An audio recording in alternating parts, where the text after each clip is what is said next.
Hiya. This week we tell the story of the 70s season that had it all. Scandal, controversy, heroes and villains, and of course some fantastic football. So sit back, relax and enjoy the action. Oh, Manchester United fans are especially welcome.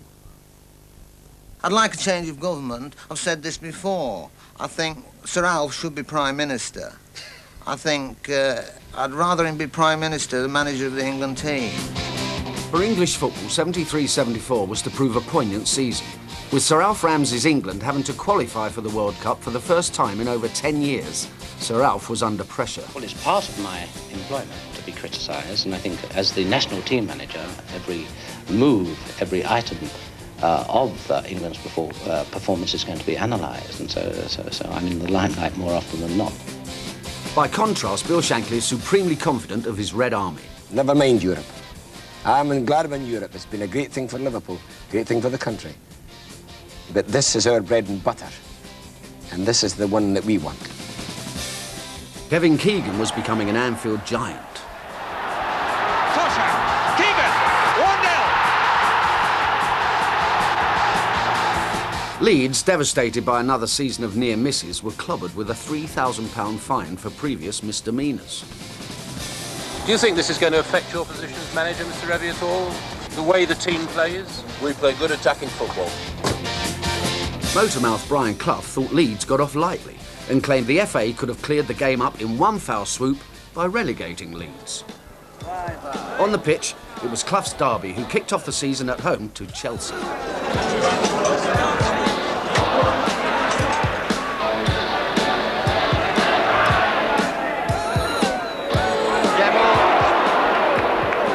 Ball, the power could have produced something then.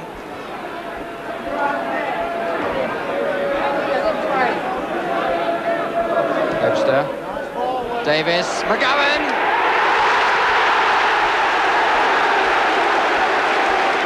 Well, I really don't think you could ask for a better goal to start the season with than that.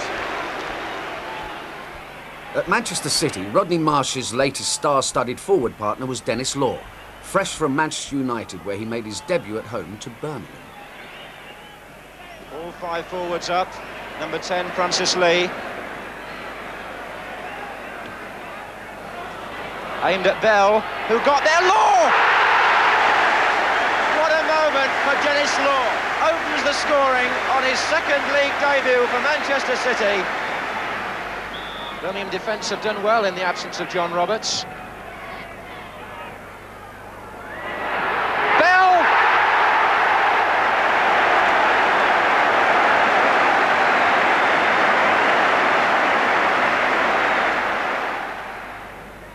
Oakes, Marsh, that's Hind in front of him, looking for Law, the perfect finish for Dennis Law's perfect day.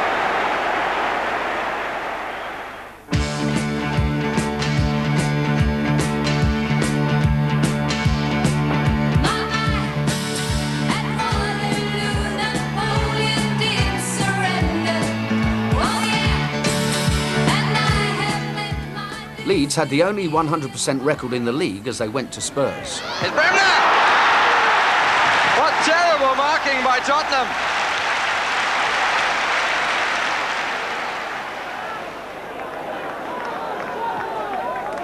A good ball, Charles to Lorimer. Here's Bremner!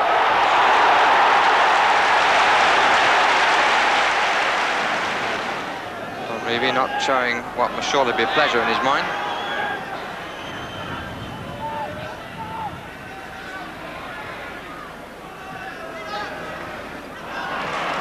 Good return ball. Jones, Clark.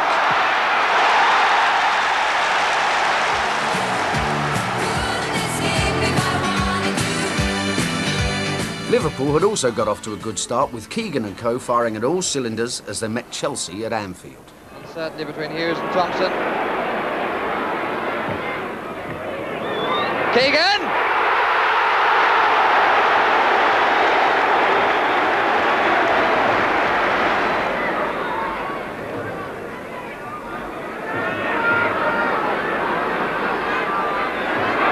waiting. Toshack is on the 6-yard box and a penalty. Alan Hudson, the player, bringing down Keegan. And Keegan, the player, who will take the penalty.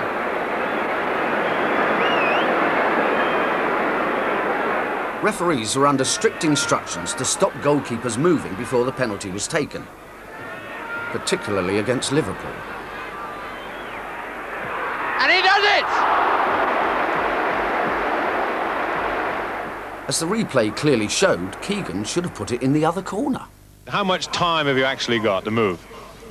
Well, usually try and cheat a bit as well. Good save!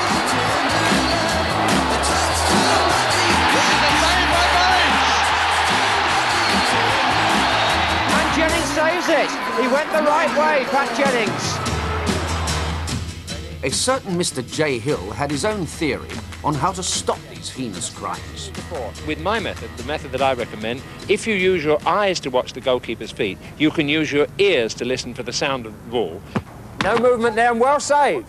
No movement. I reckon No problem. it was as tight as it could be. You just do that as against... And lo and behold, a new dance was born.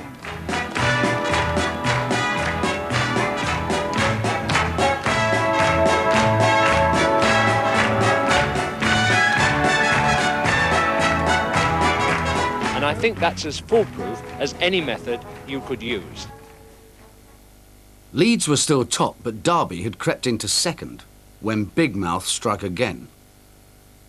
If you ever see 85% or perhaps 90% of chairmen talking, I would love a few chairmen on your programme occasionally, I believe the very sight of them brings the game into disrepute. And every time they open their mouths, it kills it. Yeah. Because the very thing that they've given me a lot of stick about over the years, about talking too much and going on television too much, these are the very people who can't put two words together. Clough was forced to resign after a fallout with his chairman. I think he's made a mistake of going on television, and the biggest mistake he's made, I think, of criticising and insulting personnel of the football world. The players don't take well to the news, protest to the board and then threaten to strike. We just had a frank talk about Saturday, and Saturday's got to be on the minds of the players at the moment. There's no thought at all of not playing on Saturday? No, the players are playing Saturday, definitely. What about this letter, Roy, that you went to the board? Oh, sorry, I can't answer no more. Sorry. I mean, I was the captain at the time, and I think possibly at the time we went a little bit too far. But that was only in a sense because we wanted Brian Clough to be our manager, because we knew the success we'd had, and we knew the success that was going to come if he was to stay there. Dave Mackay is appointed to replace Clough, but the fans are angry, and a petition is signed to reinstate Clough. How do you feel about Dave Mackay being the manager? No, what is that? Clough has always been with us, and it's brilliant. He might have he might show off a bit sometime, but he's brilliant. He's brought this team up. No one to touch him. The players reluctantly turn out against Leicester with protests around the ground for Clough's reinstatement. But here at the baseball ground, these supporters are more immediately concerned with the exit of Brian Clough and Peter Taylor and its effect on Derby County. And there in the stand is Brian Clough. And listen to the crowd.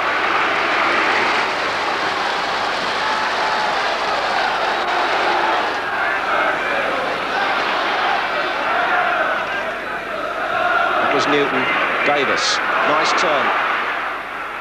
This is Hinton, Newton's pushed forward as well. There's Davis, Hector!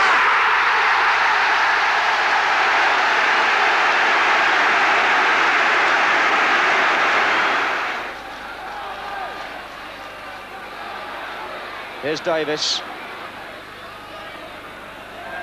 Hinton.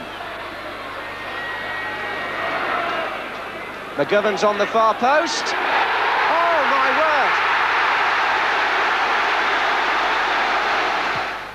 word! In the league, Leeds were still top and unbeaten as they faced Man City. Donachie with him, and a corner.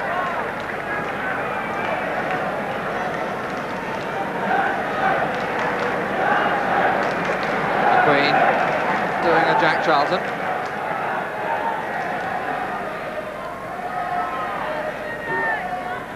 Booth's header, Bates' his shots! And poor McRae just couldn't have seen that. October also saw the crunch come for England. Only victory against Poland would guarantee a place in the World Cup finals.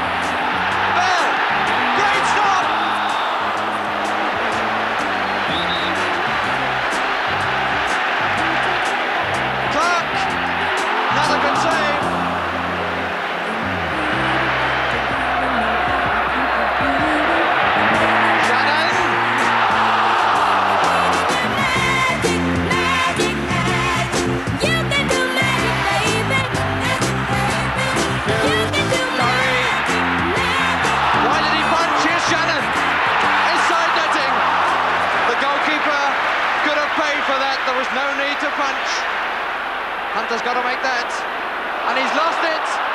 Kadoka is inside McFarlane, Hughes trying to get back goal side. Damarsky coming up square number 10, and it's there. Hunter had to make that challenge, and he didn't succeed, and Damarsky has scored. Now Peters, that's inside, surely. That is inside, that happened. Yes, it is, a penalty. Penalty's been given.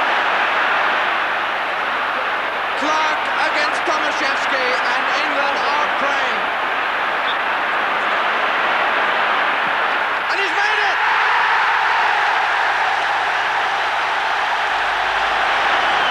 And we move into injury and stoppage time. And off the line! And put past!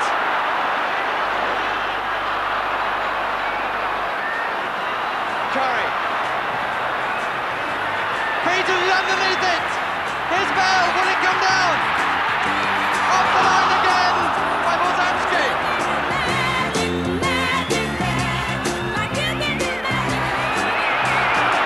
Chiloro checking his watch. And the final whistle. And England are out of the World Cup.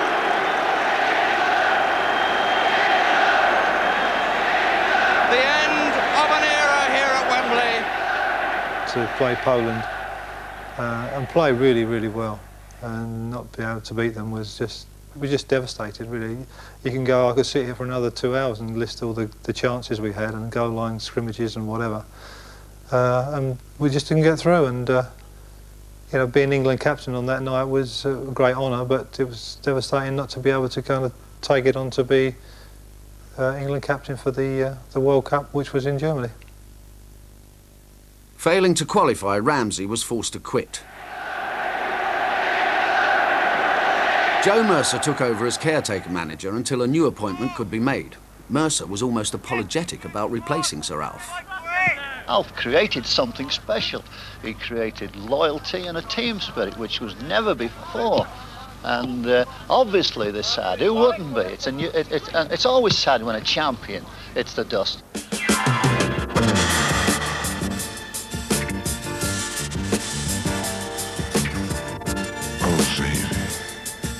One team with no distractions were champions Liverpool, starting to find form, playing here in white against Arsenal. Going to be hit across. Highway, blocked by McNabb. Way by Simpson. Did Hughes. That's a good angle. Oh, what a screamer from Emlyn Hughes.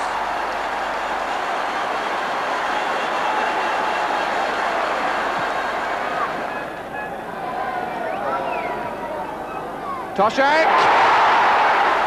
The smiles on the face of the Liverpool players, totally disconsolate Bob Wilson. Tommy Docherty brought back George Best, more in hope than expectation. When all's said and done, I've only been training for 4 weeks. I feel fit. I mean, maybe not 100%, but getting on towards it. So I hope they're not expecting too much. He's coming back because I think he's ready.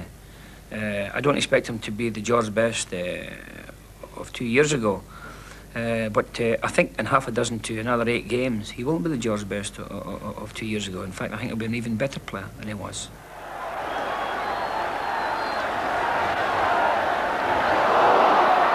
Chivers. Oh, fine goal.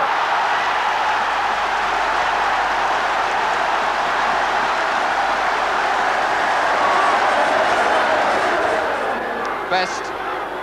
Chance for the shot. And it was flicked home by Kidd. Oh, Best getting all the congratulations. One Spurs player on the edge of the wall is Pratt. And it could well be a little touch is going to give Chivers the chance of a shot. Knowles, in fact. Beauty! Oh, beauty! Free kick was direct anyway, of course, for the handball. So Peters seemed poised for the shot, and Knowles came in from the other side to curl in an absolute beauty. But off the field, Bestie was running into more trouble after being accused of hitting a woman in a nightclub. According to Mr. David Gandy, prosecuting, George Best behaved like an arrogant, ill-mannered bully. Without any real justification, he said, and after a squalid verbal interchange in a city centre pub in the early hours of the morning, Best hit the girl a violent blow in the face, fracturing her nose. Now, the girl herself told how she was accused in the club of calling Best an Irish navvy. Then Best asked her why she didn't go to another restaurant where prostitutes hung out. We weren't blessed with too many good players. And Samat and Pat Crane and I had a chat one day, and it was on their suggestion. They thought it'd be a good idea to bring George back. Well, I was for trying anything because we were a bit desperate. With 18 games played, Leeds were top and unbeaten, and just 1 game short of Liverpool's record.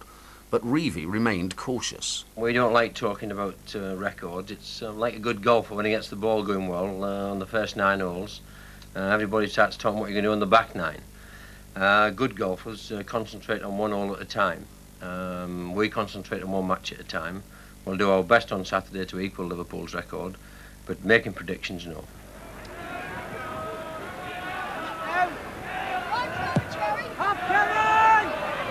Beatty underneath, not a good header, straight to Yorath. And he scored, Terry Yorath. What a disaster for Ipswich. Norman Hunter. Yorath. Jones. And another.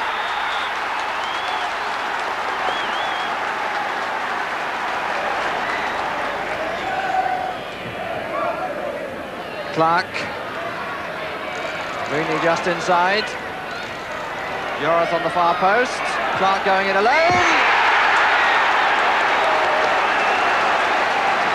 Goal number 99 that he scored for Leeds United. 3-0 to Leeds in the 88th minute. The only team anywhere near Leeds in the league are Liverpool, in 2nd place, who meet struggling Man U now in the relegation zone. 3 Liverpool players in the area. There's Keegan. Stepney and Waddle. Highway! And somehow, did it or didn't it? The referee is coming over to talk to the linesman. Got a feeling it could be a free kick against Highway.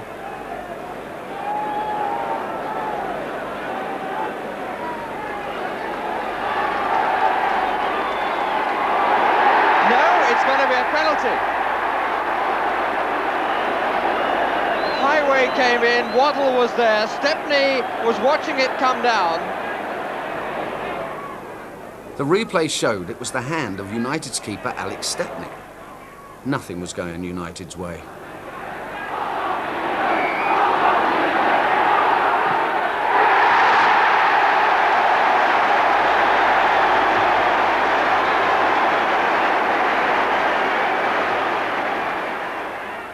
Waddle, Highway!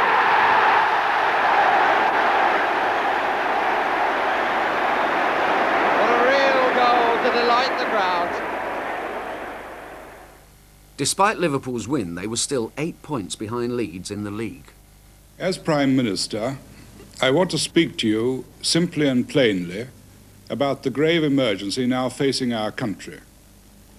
In the House of Commons this afternoon, I announced more severe restrictions on the use of electricity.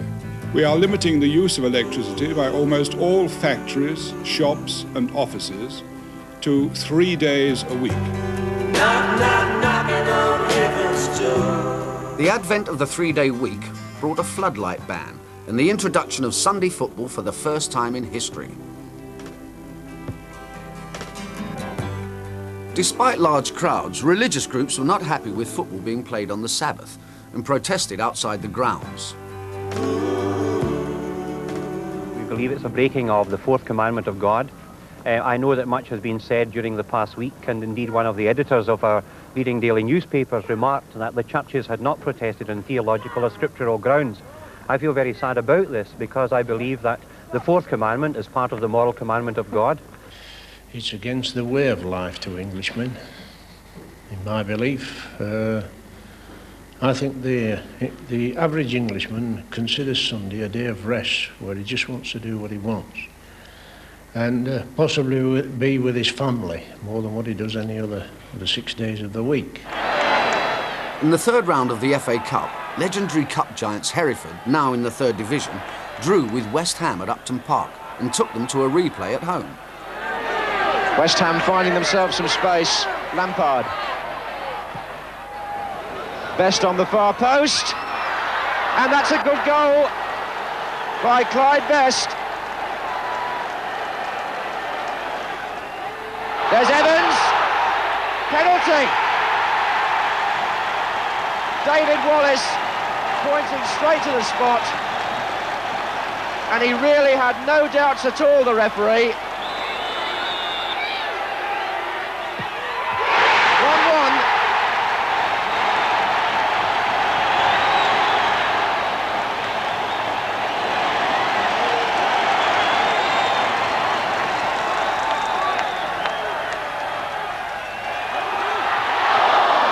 Comes to Tyler.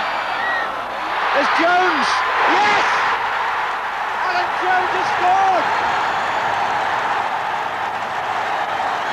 And again, a repeat of the scenes 2 years ago with the Hereford pitch invaded by supporters.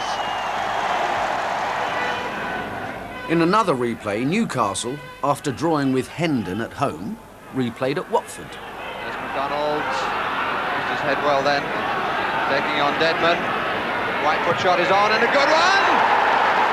Fine goal by Malcolm McDonald. Hibbett. Oh, yes! Oh, what a cracker. McDonald off the post. But did he handle it? Yes, he did. Handled on the line. And so a penalty. 3-0.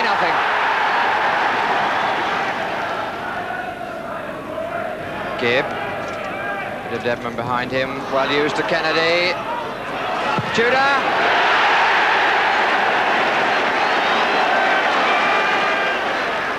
February began with round 5 and Newcastle in yellow facing what looked like an easy cup tie against West Brom.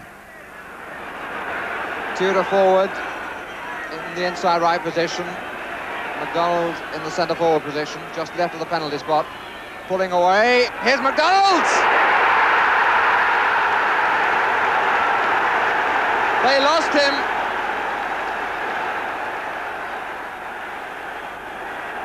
Moncur has done a lot of tidying. Smith, who's done everything well right from the moment he came on. McDonald, Tudor, Clough.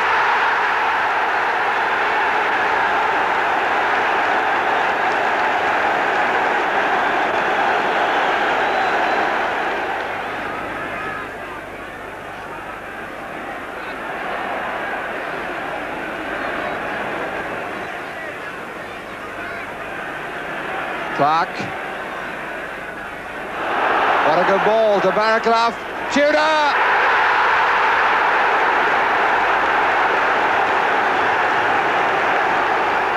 The first thing I really want to say is this. Future England manager Bobby Robson's Ipswich went to Anfield with some fear and loathing of Shankly's Invincibles. Stick together, work hard, play as a side, don't get your heads down, play for the first goal. If the first goal comes your way, we're in close.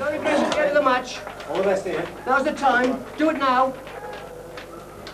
Good luck, Ace. Good luck, son. Stick together. You're going to the centre of the field, Ace. All the best. Stick together, dude. Go on, Ace. Waiting for the support, and there it is, Brian Hall. Callaghan streaking for the middle.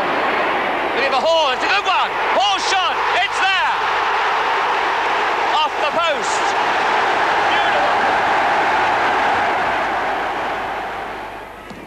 Bosma spun away from his foot. Waddle.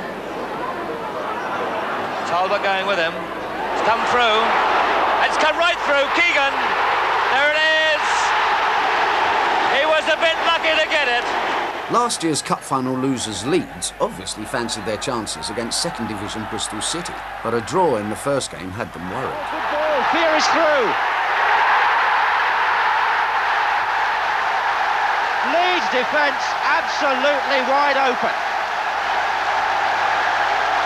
The ball played through beautifully by Jerry Gow, and Keith Fear finishing that off so coolly. Bristol played exceptionally well on the day. They battled hard, and of course they beat us. It was sad, but it made a lot of other people in the league happy that we were out of the cup anyway. At the top of the First Division, Liverpool are beginning to threaten Leeds' grip on the title. And March 1974 sees Harold Wilson return to Downing Street as the Labour Party wins the general election. I'm free. I'm free. Wilson have 10 matches to play. 6 of those are away from home, and the gap will still be 8 points. Here's Toshak. Highway, if he can get through, and he can! And suddenly those faces altogether different.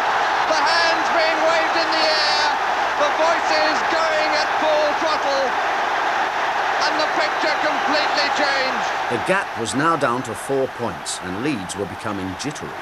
And after losing at Liverpool, and then we've had the shock result of getting beat at home by Burnley, which has really narrowed the gap for them. And obviously, you know, we are concerned about them now. And it's a 2-horse race after being really a 1-horse race at one time. Liverpool had to switch their attention to the Cup, with a semi-final against Leicester, which frustratingly went to a replay. That's for Toshak. He got it, Keegan feeding off him. To Highway. Set up on for the cross. Toshak was deep. And it's there!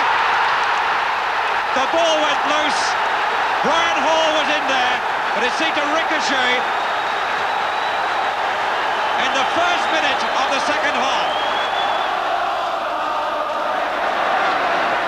That's for Keegan. What a goal!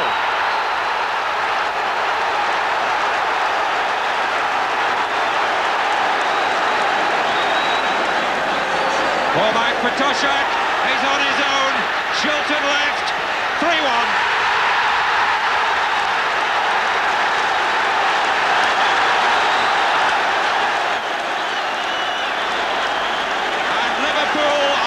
To Wembley. In the other semi, Burnley met Supermac & Co, egged on by the Geordie masses.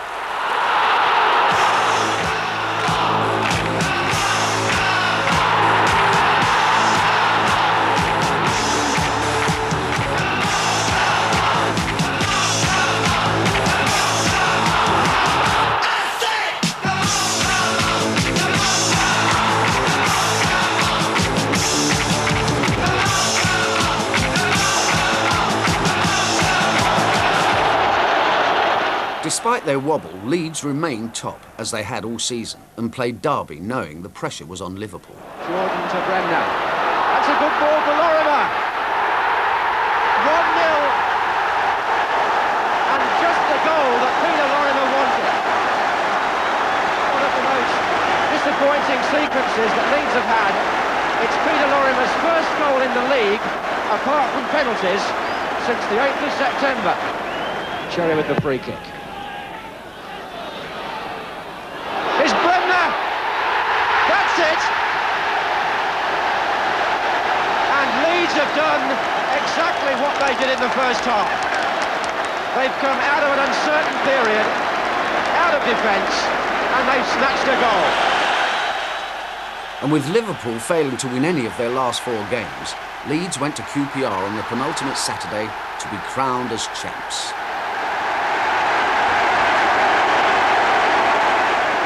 That team was as good as any team that's ever played in British football. I'm not just saying it because I played with them. I'm saying it for their sake, because nobody will say it about them. Everybody's got a down on Leeds United, and that particular year they had a down on them. But I wouldn't have anybody say anything else. I think that, I mean, I've seen a lot of football from the early 40s, and that team that Leeds United had was one of the strongest, if not one of the best teams that this country's ever had. Leeds won the league by 5 points, staying in top spot all season. Meanwhile, at the bottom, Man U stared relegation in the face. Thousands queued up for the Manchester derby, with United needing victory to stay up.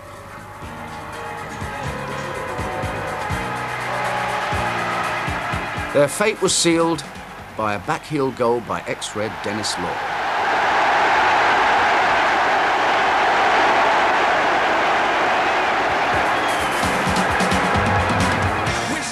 However, the everlasting memory of the game was crowd trouble, which meant the match ended prematurely. The result stood, and United went down.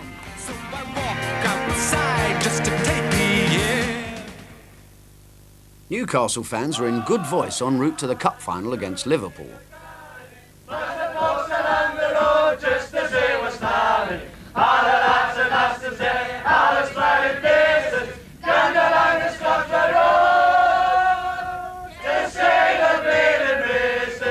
But there was trouble in and around the ground, mirroring the players' war of words.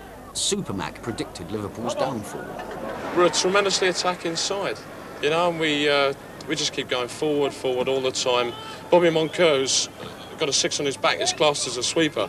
He makes these tremendous breaks down the left-hand side, completely splitting the opposition up.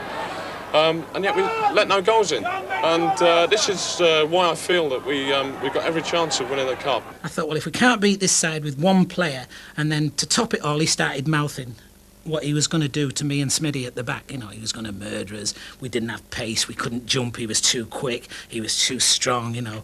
And that was just meat and drink for us, like, you know. Bobby Moncur on the near side, Emlyn Hughes. On the far side, Ray Clements, followed by Alec Lindsay. This is the other goalkeeper, Willie McFall. Terry McDermott, born in Liverpool, for years a Liverpool fan, and now in opposition against them in the final. Hall's gone wide. Ryan Hall.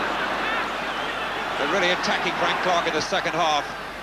Toshak with Howard. Howard won. McDermott. He gave it to Lindsay.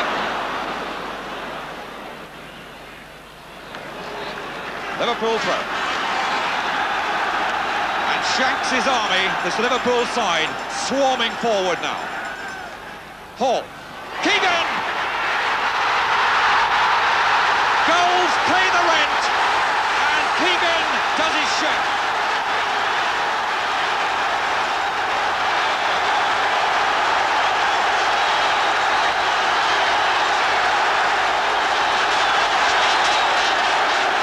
And now the instructions come from the bench. Good flick by Toshak to Highway. Could this be 2? Yes!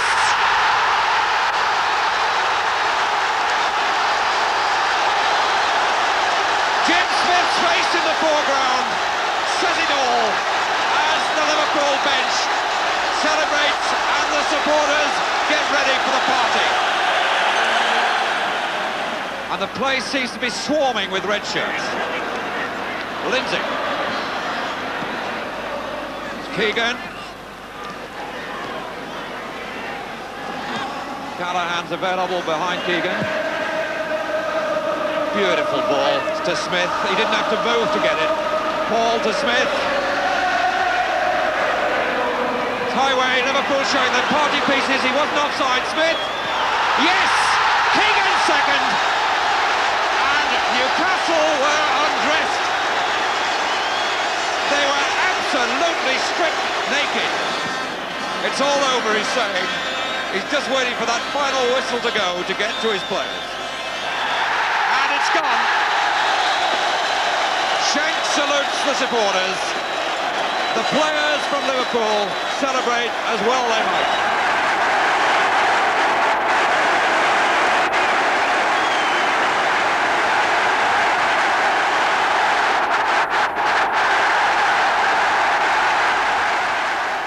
I did actually feel sorry for Malcolm after the game because he never had a kick of the ball, never touched the ball in 90 minutes. But Newcastle never touched the ball in 90 minutes. It was embarrassing.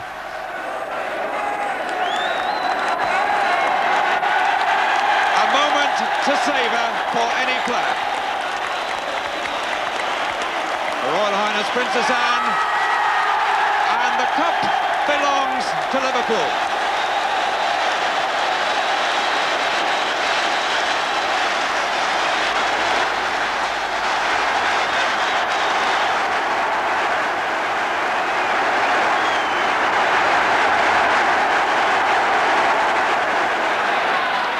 In the UEFA Cup final, Spurs met Feyenoord. Christensen. De Jong, Christensen, wrestle to his right. That's a great ball to De Jong. What a superbly made goal. De Jong, the scorer. The Tottenham fans went on the rampage after losing, and Spurs became the first British club to be banned from Europe because of hooliganism. What happened to you then? What with? What were you doing at the time? Watching football. So to sum it up, you feel pretty sorry about what happened yesterday? Oh, extremely. I mean, we've never been involved in anything like this before, and we don't want to be involved in it again. And all I can say is that it's a tragedy for our club. So despite the determined efforts of players, managers and directors to bring the game into disrepute, it was the fans who finally set the seal on football's year of living dangerously. Next week, round 2.